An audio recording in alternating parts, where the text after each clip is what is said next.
Welcome to JTS's state-of-the-art golf bag facility, where precision engineering meets athletic innovation. After determining the design of the golf bag, the first step is to choose suitable fabrics and accessories based on the performance and positioning of the golf bag, including zippers, shoulder straps, handles. After selecting the materials, arrange the various components of the golf bag on the fabric according to the size and width of the fabric, and use cutting equipment to cut the fabric into different parts.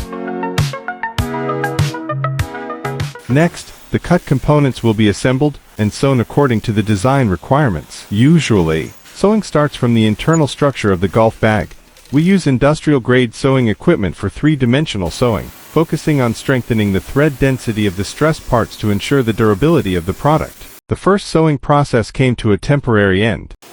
After the first process, the prototype of the golf bag is basically completed. Next, the base, zipper, buckle and other accessories need to be sewn at the bottom. After installation, they will be sent to the quality inspection station for the first product inspection.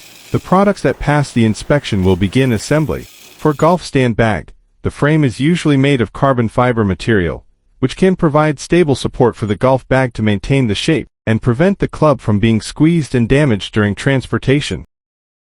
After the assembly of the ball bag is completed, the second quality inspection begins. The quality inspector processes the redundant wire ends and assembles the shoulder straps. After assembly, the third quality inspection can begin. In this stage, the quality inspector will conduct a comprehensive inspection of the appearance of the ball bag, including whether the color is uniform, whether the fabric has defect, whether the stitching is neat, and whether the accessories are firm. Check whether the overall shape of the ball bag meets the design requirements, and whether the dimensions of each part are accurate and correct. Finally, the golf bags that pass the inspection will be packaged in plastic bags to protect the surface of the bags from contamination and scratches, and then placed in suitable outer packaging boxes for factory packaging.